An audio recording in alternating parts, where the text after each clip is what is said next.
today I'm going to keep working on the lift kit for the Land Cruiser, I guess, taking the suspension off the Land Cruiser.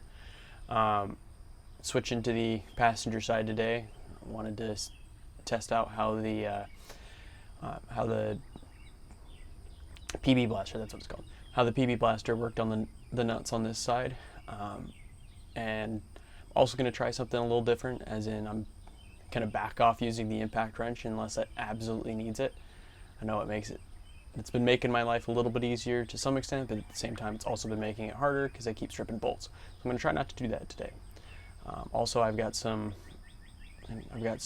plans figured out and ratified by my wife Rachel for all the various vehicles that I've got. So I'll be talking about those kind of interspersed with working. All right, so today I'm going to start like I did last time, where I went for U-bolts first and then went from there. So it's I did actually already verify that the nut that the socket that I'm using is the correct size.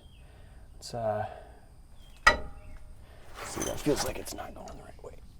You know what? Let's verify. When a nut's upside down, I can never seem to remember which way to turn it. So let's see. So I'm going to be pushing on this side. Okay, I think I got it. We'll see.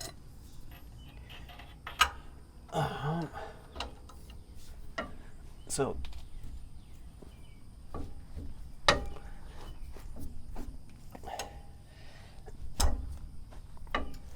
the Land Cruiser is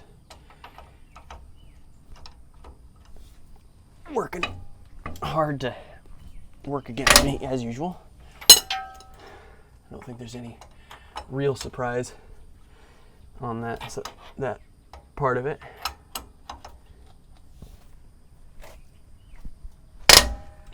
It's not particularly helpful that the other side is not wanting to droop down properly, so I actually might have to break out the impact on this. We'll see. I might be able to break out the impact on this one because of where it's sitting. We'll see. Let's give it a check.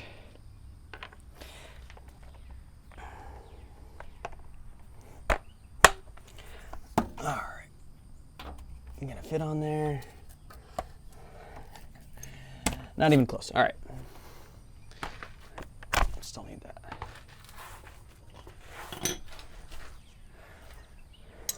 So this time around it's going to be a workout again.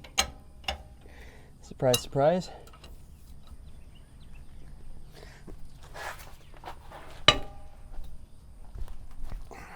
Did I really tighten it? Oh, I did. Yeah, there's no doubt on that. I definitely tightened that. It's actually wanting to move going the other way, so. See, I told you I'm retarded with this stuff. Although that's probably not the right word to use at this point. And totally forgot that I removed the jack stand from the other side. I should probably do that. I should probably replace it before I get too excited, because theoretically once I drop the U-bolts on this side, it should drop down back on the axle, or on the jack stand. I think I got it in the right spot. All right. Totally forgot that I'd moved the jack stand. It's been a bit of a busy week for me. I started back up at work. First time in 4 months I've had to go to work, which was a bit of a change of pace for me. So I didn't end up getting the video edited that I was intending to, and you'll be hearing my excuses actually even a week later. So, oh man. Yeah, the PB blaster seems to have done its job pretty well, actually. It's moving pretty smoothly. I might be able to switch over to the normal ratchet in just a second. I'm gonna give it two more swings with the breaker bar, and then we'll go for it. So, yeah. So looking from this side, there are definitely some visible frame issues.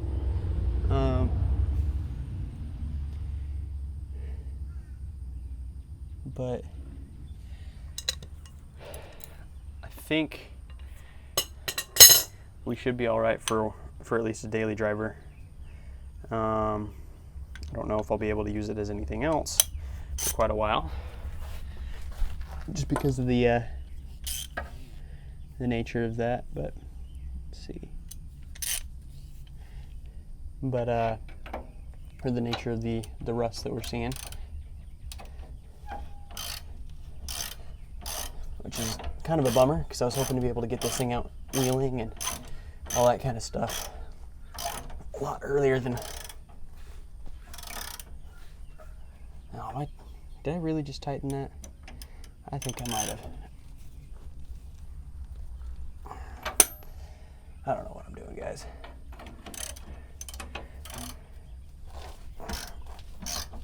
Yep, I tightened it. Okay, so maybe this ratchet is different. I don't know what's going on underneath here. Nope, I definitely did not tighten it. Okay. I just hit a spot where I couldn't keep going with the ratchet.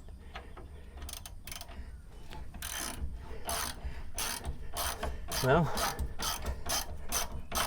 getting that thread nice and loosened up, but it's looking like I have to go back to the breaker bar. Woo!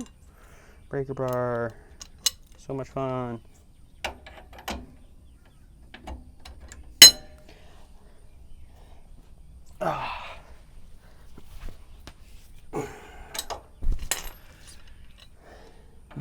The Land Cruiser, unfortunately, it's going to take a lot of work to get to where I can reliably wheel it. Which is a pretty big bummer for me, actually. Ooh. Not sure what that was.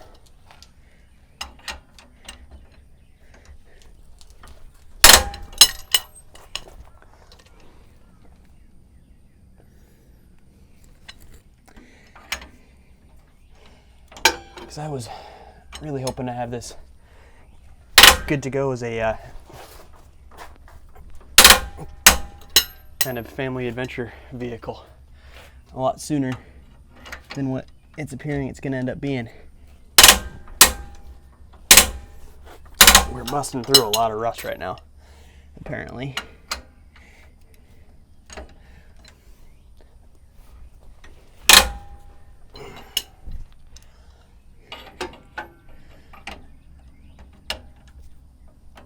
Which, unsurprisingly, is this Land Cruiser's primary enemy. I've been told it's the bane of a lot of 60 series out there, and it's very easy to see that this particular example of a 60 series was no exception. So the current plan for this Land Cruiser is to just get it up to daily drivable. So I'm gonna replace the suspension like we've been working on. I need to replace the clutch because the clutch is starting to go out pretty heavily. And I need to figure out the cooling system issues because it likes to read super hot on the gauge, which may or may not be accurate. I don't actually know on that. Could be right, could be wrong. I don't know. A lot of these older vehicles gauges don't actually work the way they're supposed to. So it wouldn't come to me as a very big surprise that it wasn't working right. But at the same time, I'm gonna kind of go off of what the gauge shows me until I get evidence to the contrary.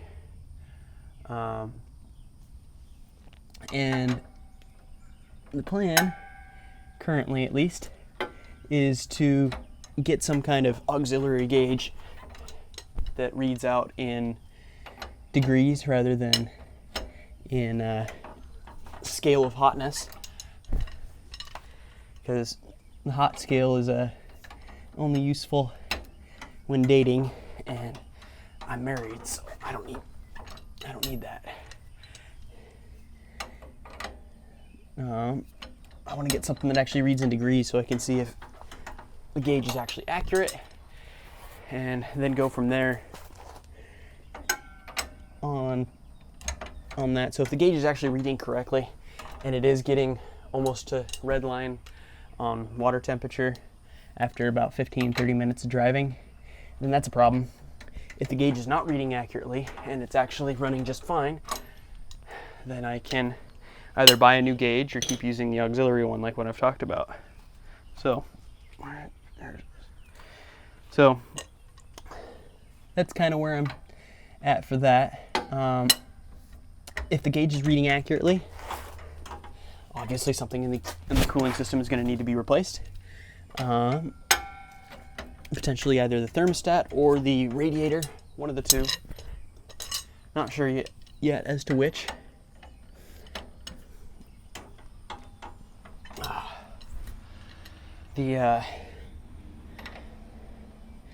Honestly, my money would be on either one.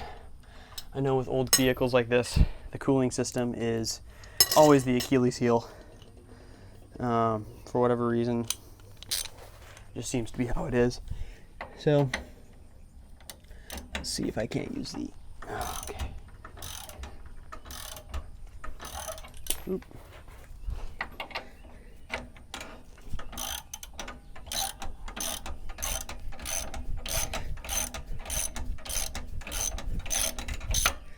Yeah, that whole U-bolt is rusty as heck.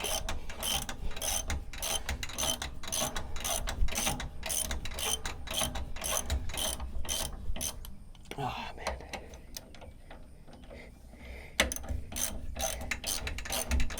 Very good thing that the OME kit includes new U-bolts, because we're going to need them very badly. Like, there's rust that's coming off almost like dust as I'm screwing this thing off. All right, so there's one. As usual, the nut is hot coming off of the U-bolt. All right, let's get the other one off on this, or the other nut off of this U-bolt.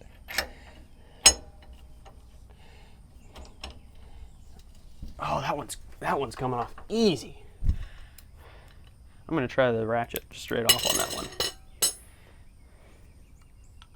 It's like I say, that one is easy. Oh man, coming off like butter.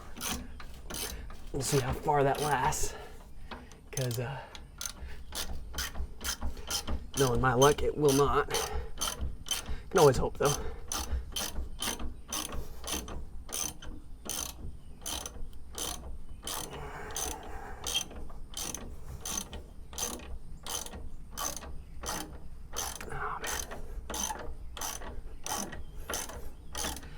When I say easy, it's all kind of a relative term, because none of this is coming off as easily as I could hope.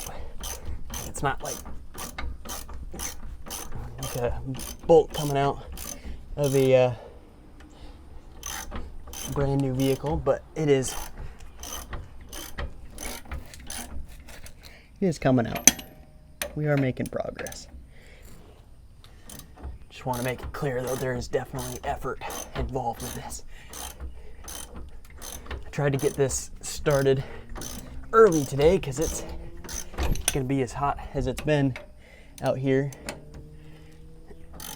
in Maryland since I got here. So I was trying to get out here before it got too hot today, and it's already starting to warm up pretty well. Humidity doesn't help either. But yeah, so plan for the Land Cruiser is get it to daily drivable. I want it to be able to get me to and from work without any real issues on that front. Could be just a pipe dream, to be fair, but that's the goal we're gonna shoot for with this project right now. Eventually, like I've mentioned before, I would like to do a full frame-off style restoration of it. That, I think, is going to be pushed down a lot further than I was initially anticipating, just because of both the time, effort, and money involved in that kind of work. It is not cheap to perform that kind of thing. There's a reason why companies that do it full time and get paid for it will charge you six figures to do so. It is because they are very much earning their pay to get that kind of thing done. So, and I don't have the time to devote a full-time job worth of my day to working on the Land Cruiser. So obviously I cannot really compare to what they're doing. So it's going to be a very slow, lengthy process as I work on this thing. Oh, that came off easy too. Or it's breaking loose easy. PB Blaster works, guys. It definitely works. So hopefully the rest decides to behave similarly. Alright.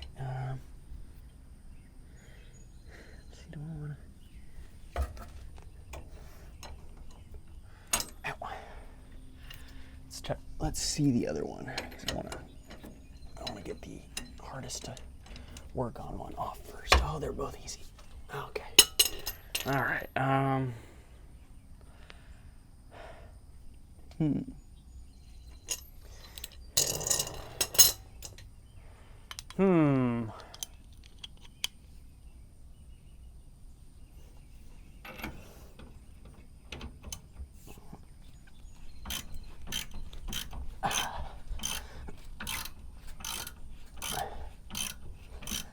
So I'm gonna get this daily drivable, get the cooling system figured out. Someday I'll get AC back into it. Probably not gonna happen anytime soon, so I'm just gonna be doing the classic. The faster you go, the windows roll down, the better the cooling you'll experience. Kind of AC, which I'm perfectly fine with. Grew up like that, or I didn't grow up like that. That's what I had to deal with in high school when I was driving an old 75 GMC Sierra to school and to work. But yeah, so the reason for that is I want to get this Land Cruiser out of the space, basically. The Land Cruiser is going to move out onto the street where Lemon Lime's at right now. Lemon Lime is going to take kind of the spotlight as the primary project vehicle, because Lemon Lime, while still requiring a decent amount of time, effort, and money, is going to be a significantly easier overall vehicle to work on. Not to mention, it's going to be a significantly cheaper process, I think, to get it done. And honestly, Lemon Lime is taking a priority because Lemon Lime is going to be much easier to get to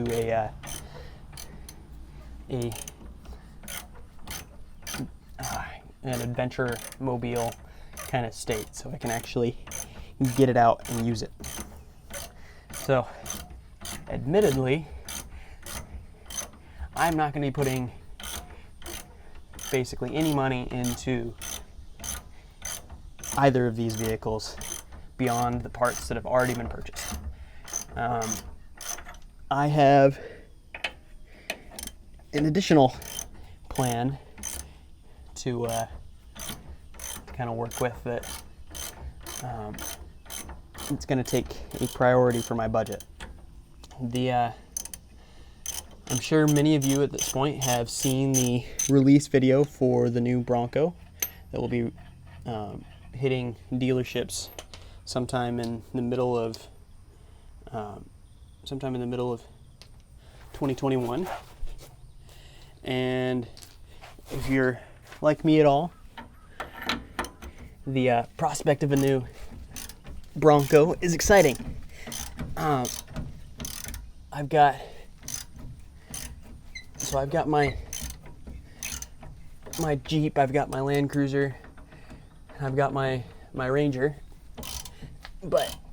and as much as I may pretend to be impartial when it comes to brands, I am not. I am actually, admittedly, a Ford fanboy. Have been for a very long time. My first my very first car that I bought with my own money was a Ford Explorer, and that definitely helped my love of the brand to kind of begin. But actually, as I'm thinking about it, I don't want that. I don't want the far side to be the one that I'm working on while it comes down. I'm gonna screw these back on just a little bit. Sorry. Anyway, my first vehicle that I purchased with my own money was a 1992 Ford Explorer. That was my first vehicle. Absolutely loved that vehicle.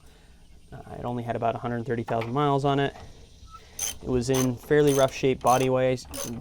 Had some bumps and bruises, but it looked all right. But the big thing for me was the fact that it had four-wheel drive, could take me wherever I wanted, and it was reliable. I never had a mechanical issue with that little Explorer. So I drove it to college, drove it around up there at my family's farm we used to have, which unfortunately is no longer in my family's possession, but such is life. Anyway, I used to drive it all over the place up there, and it was just a great vehicle for a long time. It ended up getting not really replaced. I bought a 1999 Ford F-150 while I still had the Explorer. Basically, I'd gotten to a point where I was using a pickup bed often enough that I was having to rent U-Haul pickups on a fairly regular basis, and I got to the point where I was tired of having to rent a truck. I just wanted to be able to have one myself if I needed it. So I finally broke down and bought that pickup. And the F-150 was great too. I quite enjoyed that. And I think my jack stand is actually not centered. It is not. Okay, I need to center that better. I don't want the axle coming down and then falling off of the jack stand. I think that would be less than good, all things considered. So let's see. Okay, I think that's centered. So the F-150 was also great. I guess after I had to replace the engine, I did have it about 4 days after I bought it. The engine threw a rod, so that needed to be replaced pretty quickly. But it was a great, reliable vehicle up until I ended up selling it to my parents. Since then, I bought a Ford Focus for a while. It was 2017. We needed a reliable vehicle for my wife and newborn kid to meet me out in California right after basic training, which is about 1,000-ish miles drive over mountain passes and the like in the winter. And none of our vehicles that we owned at that point were either reliable or something that my wife was comfortable driving on her own. So the Focus was the vehicle of choice. That was a fun car. I'm not really a fan of cars in general, but as cars go, it was pretty good. We ended up selling that to my parents, as well as actually the F-150 was sold to my parents too, just before we bought the Focus. My mom is still driving the Focus. My brother still drives the F-150 on a regular basis. And the jack stand is out of alignment again. The dang axle keeps changing positions as it drops a little lower, which is annoying.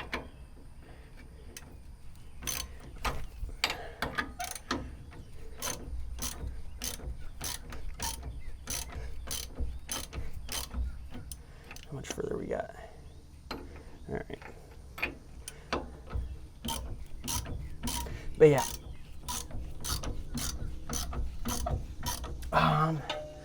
The F-150 was great. The Focus was great. Once I got out to California, I purchased a vehicle for me, which was a 1996 Ford F-250. Loved that truck. The only thing I didn't love about it was the fact that it had abysmal gas mileage, which in California was not so good. I ended up not being able to afford driving a vehicle that got 12 miles to the gallon when I was paying almost $4 a gallon for gas, which probably comes as no surprise to anyone.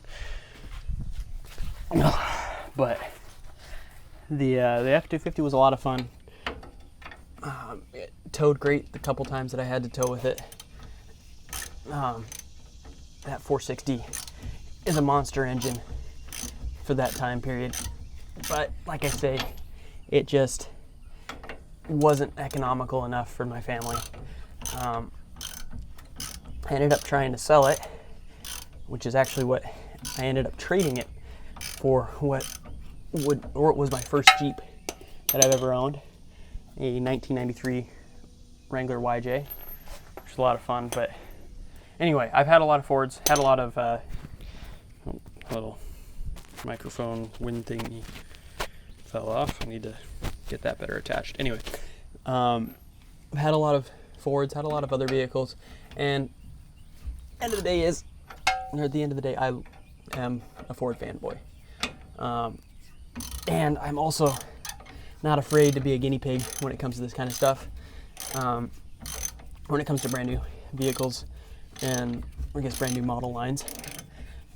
My 2019 Ford Ranger is reminiscent of that. Bought that. That was the first model year for the brand new Ranger in the US, so obviously I wasn't afraid to get that. But yeah, so the Bronco is something I've been excited about for a while. I kind of wanted a Wrangler for a while. What happened here? Oh, okay, there we go. I wanted a Wrangler just because the idea of an out-of-the-box adventure-capable vehicle has always been attractive to me. Something that I can just take and go out and wheel with and have no issues with capability or anything like that. The issue is that for me to get the things I want, which is capability to run bigger tires, 33 to 35 inch tires, front and rear lockers, things like that. To do that on a Wrangler, you have to get a Rubicon. There is no ifs, ands, or buts. You have to get a Rubicon, unless you want to go and get that done aftermarket, which defeats the purpose of the out-of-the-box, ready-to-roll kind of vehicle that I'm talking about. There's no other option for it with the Wrangler, unfortunately. That's just how it goes. The Bronco, on the other hand, is not that way. For the Bronco, you just need to get a base model and put what they call the Sasquatch trim on. The Sasquatch trim comes with 35-inch tires, 17-inch beadlock capable wheels, which I don't know if I'll actually end up using or not, but it's there if you have it. And front and rear lockers. All of that can be had on the base model, which again cannot be said for the Wrangler. For the Wrangler, you want the if you want the lockers, if you want the bigger tire capability, although admittedly for the Wrangler Rubicon doesn't come with 35s, it comes with 33s. You can run 35s straight from the factory, from what I've been told. May have been told wrong on that, don't know. But 33s, front and rear locker, all that jazz, that comes with the Rubicon. But when you're running the numbers, it's anywhere from a $10,000 to $20,000 price difference between the two. So the Bronco, budget-wise, is so much friendlier because you can just buy the base model, and it's done it again. The axle is shifted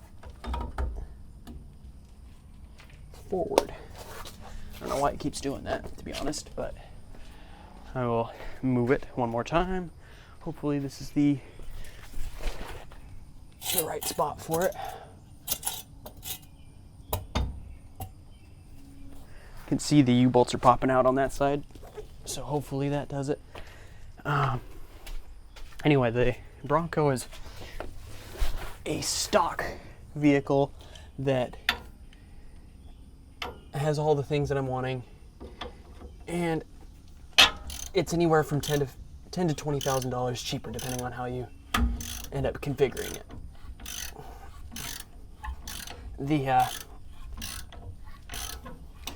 And that really has been my huge thing with Ford modernly, is the fact that, there it is, the axle rolled forward a little bit on that. Okay, I'm gonna need to get my floor jack out and shift the axle around a little bit. Anyway, that's a huge thing for me with Ford modernly has been the fact that, unlike all the other OEMs, if I want to get the off-road goodies, I don't need to buy the Premier model.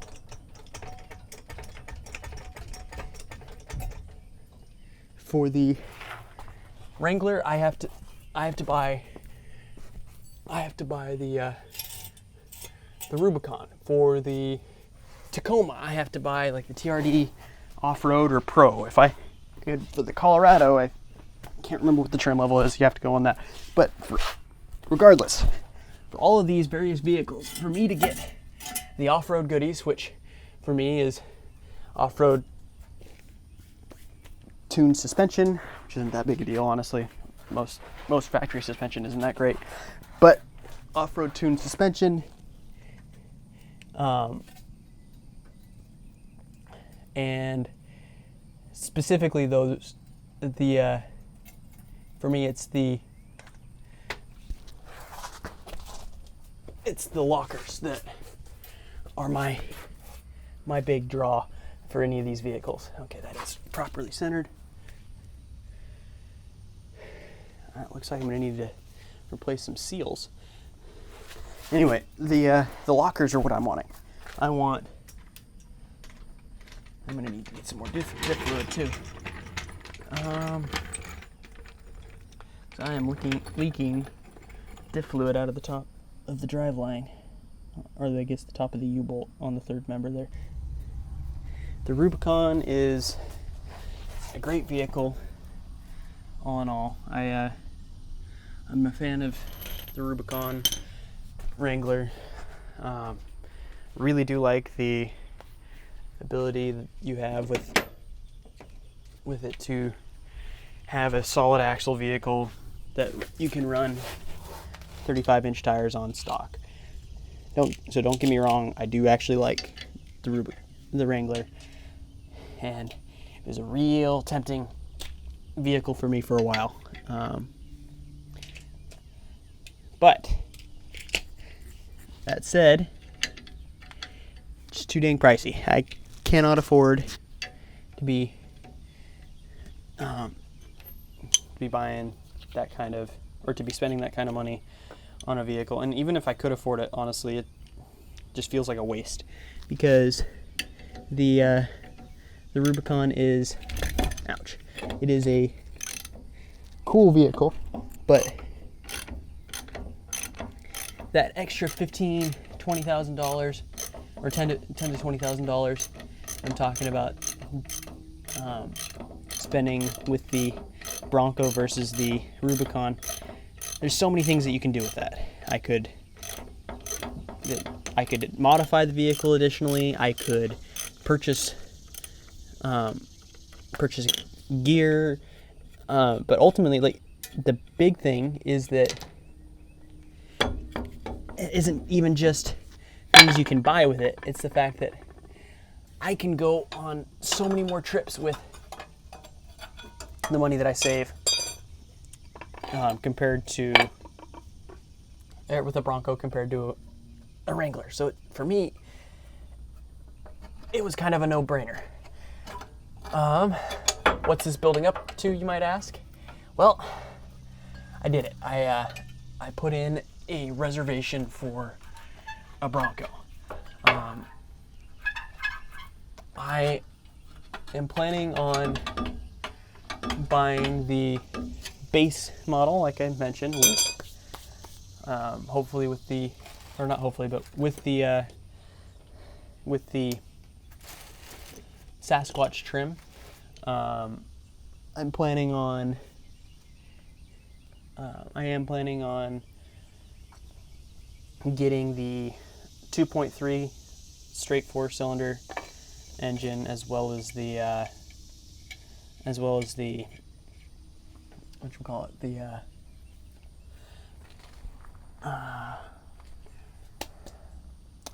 manual transmission. I'm a big manual transmission fan. I don't know if I've mentioned that here before or not, but I am very much a fan of the manual transmission. Like, just as a concept, not necessarily or I guess fairly obviously not the one that they're putting in the Broncos, because that one has not actually come out on another vehicle, so I have no experience with it, and I don't think anyone can really say that they have experience with it other than the people who got to test the Bronco out pre-production. Oh man, I might have to. All right, it's not really a spot that I can get the breaker bar in, so I'm gonna have to use the good old impact wrench, hopefully. Well, maybe not. We'll see. Because it's not one to get on there either. Oh, there we go.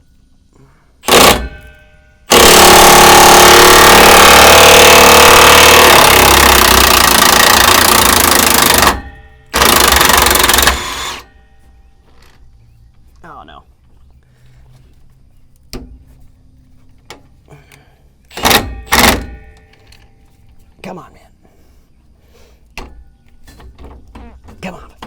Come on. Come on. All right, there we go. Hot. Whew. I should know not to touch nuts after they've been hit with the impact at this point, but I do not apparently know not to do that. Whew. But the impact wrench did get it. Anyway, so I prefer a manual transmission just for driving. It's a lot more fun for me. You can call me old-fashioned or weird or whatever you want on that. That's just kind of how I am. There's a reason why I got an FJ60 as opposed to a 62. Despite or above and beyond just the looks, because I do like the round headlights on the FJ60 better. But above and beyond looks, I prefer a manual transmission, and I just like having that manual control over what I'm doing with the vehicle. So the fact that the Bronco is also going to have a manual transmission was a huge point of happiness for me, because there are not very many vehicles anymore that have manual transmissions, and outside of the Gladiator and the Wrangler, for the modern off-road vehicle, the manual transmission had pretty much completely died. I think you can get a Tacoma with a manual transmission, I think.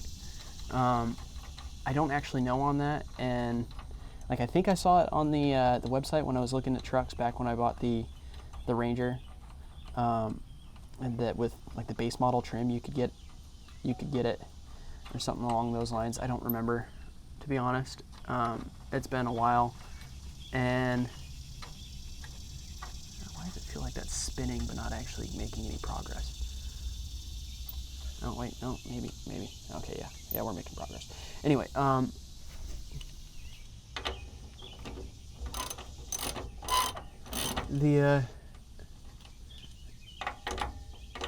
so like I said, I think Tacoma you can get with. I gotta quit putting my hands where I'm gonna get smashed when things come down.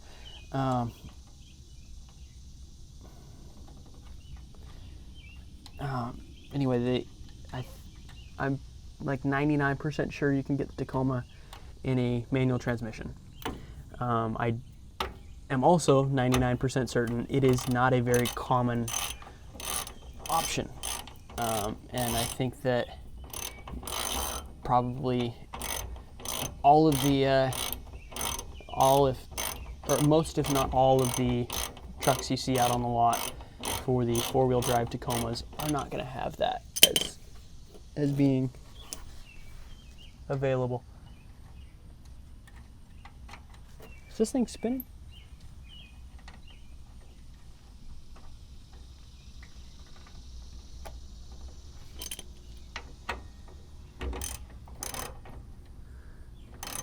Okay, so it's not wanting to. All right, I'm going to get my claw hammer out and try and add a little bit of outward force, because the interior of the bolt is spinning, which makes me think that my good friend Mr. Milwaukee broke something inside the bolt, to the surprise of probably no one.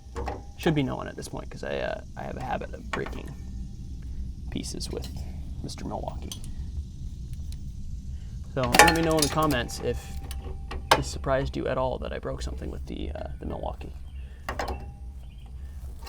Also, feel free to let me know how to utilize Mr. Milwaukee more effectively so I don't break things, because that would be helpful.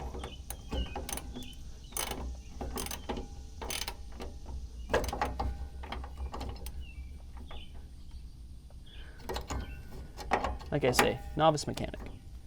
Very, very novice mechanic. And there we go. There we go. All right. there's that. Huh. All right. Let's see if we got the right size socket here. We do. Sweet. I'll have to go and grab one of my other sockets. So yeah, the Bronco is something I have been very much looking forward to as just a concept, because I don't know about the rest of you guys, but my feeling has been that Jeep has had too much of a stranglehold on the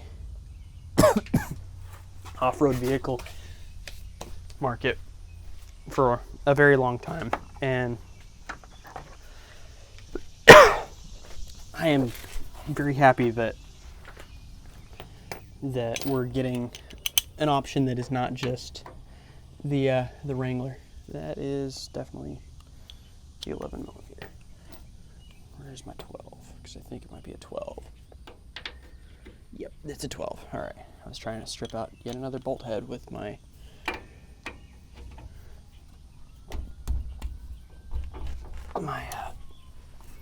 too small ratchet for the job.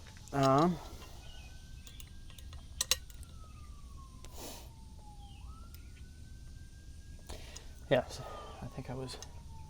I don't know. Well,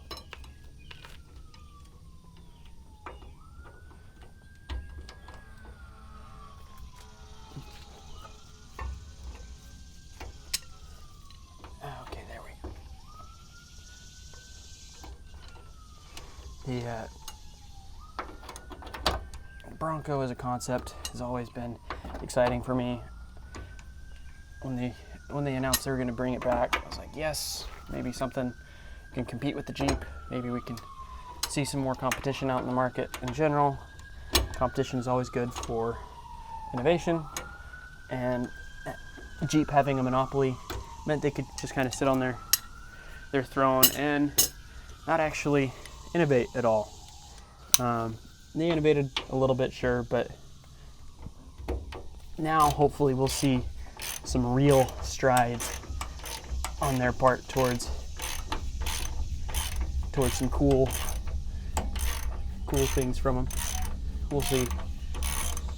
My hopes are high, but can always be dashed. Could always be dashed. Now, I have successfully unbolted all of this stuff. The question is, how does it come off from here? I don't actually know that answer. So I'm gonna hit it with a hammer. See if that bolt comes through at all. It does not. All right, I don't actually know where to go from there.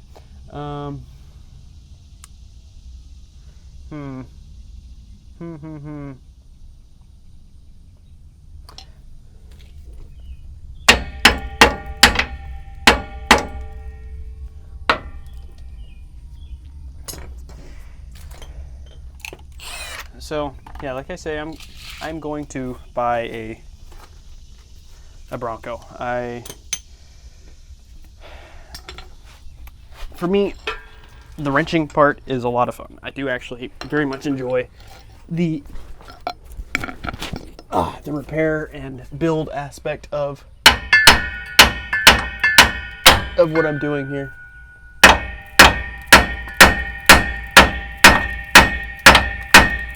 That isn't actually making anything move, so I don't think that's what I'm supposed to be doing. Somehow that does not feel like it's the right thing to do. Alright, well, I'm just going to loosen the other bolts. I'm going to loosen the bolts on the other side, and then I will call it good for this week and actually do some research. Anyway, the wrenching aspect, the repair, modification, all that stuff, that is a lot of fun for me. I really do enjoy it. And my tire's trying to run away from me.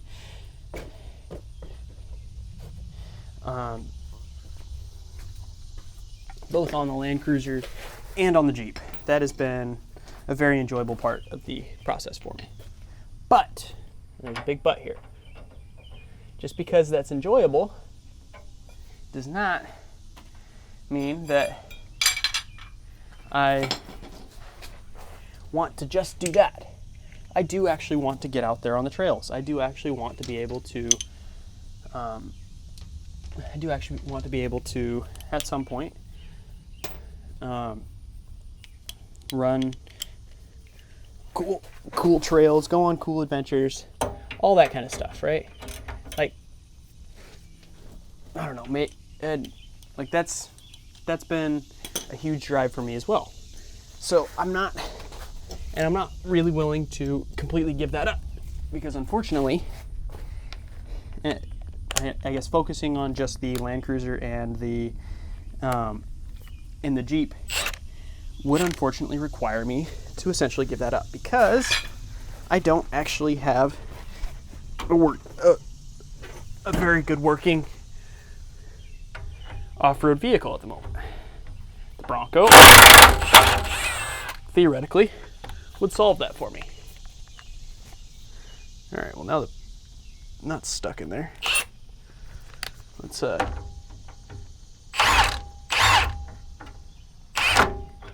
we go. That'll just spin off.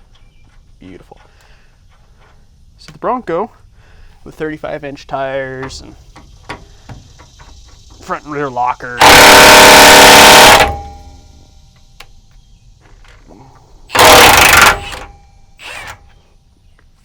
represents being able to work on the Land Cruiser, work on the Jeep.